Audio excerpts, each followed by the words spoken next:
बिस्मिल्लाहिर्रहमानिर्रहीम। हुज़ूर अक़दस सल्लल्लाहु अलैहि वसल्लम का इरशाद है कि जब हाजी लब्बैक कहता है तो इसके साथ इसके दाएं और बाएं जो पत्थर, दरख्त, ढीले वगैरह होते हैं वो भी लब्बैक कहते हैं, और इसी तरह बासिलसिला ज़मीन के मुंतहा तक ये सिलसिला चलता है।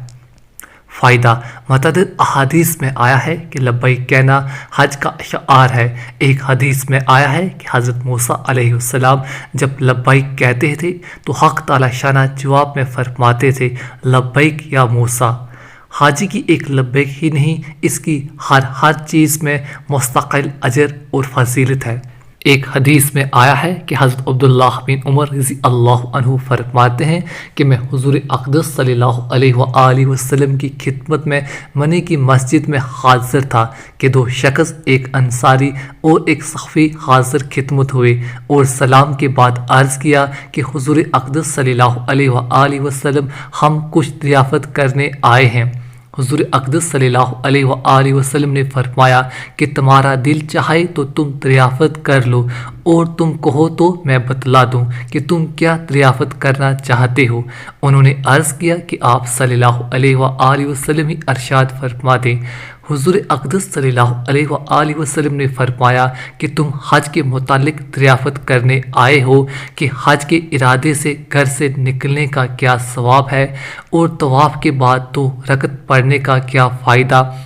और सफ़ा मरवा के दरमियान दौड़ने का क्या सवाब है, और अरफात पर ठहरने और शैतान के कंकरियाँ मारने का और कुर्बानी करने का और तवाफ़ ज़ियारत करने का क्या सवाब है। उन्होंने अर्ज़ किया कि उस पाक ज़ात की कसम जिसने आप सल्लल्लाहु अलैहि वसल्लम को नबी बनाकर भेजा है, यही सवालात हमारे जहन में थे। हुज़ूर अक़दस सल्लल्लाहु अलैहि वसल्लम ने फरमाया कि हज का इरादा करके घर से निकलने के बाद तुम्हारी सवारी ऊँटनी जो एक कदम रखती है या उठाती है, वो तुम्हारे आमाल में एक नेकी लिखी जाती है और एक गुनाह माफ़ होता है, और तवाफ़ के बाद 2 रकतों का सवाब ऐसा है जैसा एक अरबी गुलाम को आज़ाद किया हो, और सफ़ा मरवा के दरमियान सही का सवाब 70 गुलामों को आज़ाद करने के बराबर है। और अरफात के मैदान में जब लोग हज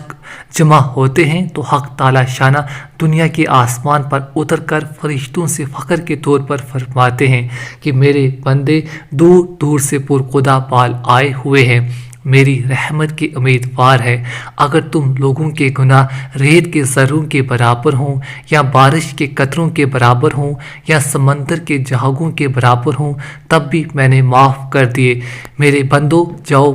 बख्शाए चले जाओ, तुम्हारे भी गुनाह माफ़ हैं, और जिनकी तुम सिफारिश करोगे उनके गुनाह भी माफ़ हैं। इसके बाद हुज़ूर अक़दस सल्लल्लाहु अलैहि वसल्लम ने फरमाया कि शैतानों के कंकर मारने का हाल यह है कि हर कंकरी के बदले एक बड़ा गुनाह जो हलाकत कर देने वाला हो माफ़ होता है, और कुर्बानी का बदला अल्लाह के यहाँ तुम्हारे लिए ज़ख़ीरा है, और एहराम खोलने के वक़्त सर मुंडवाने में हर बाल के बदले में एक नेकी है और एक गुनाह माफ़ होता है। इस सब के बाद जब आदमी तवाफ़ ज़ियारत करता है तो ऐसे हाल में तवाफ़ करता है कि इस पर कोई गुनाह नहीं होता, और एक फरिश्ता मोहनों के दरमियान हाथ रख कर कहता है कि आइंदा आज सिर नो अमाल कर, तेरे पिछले सब गुनाह तो माफ़ हो चुके।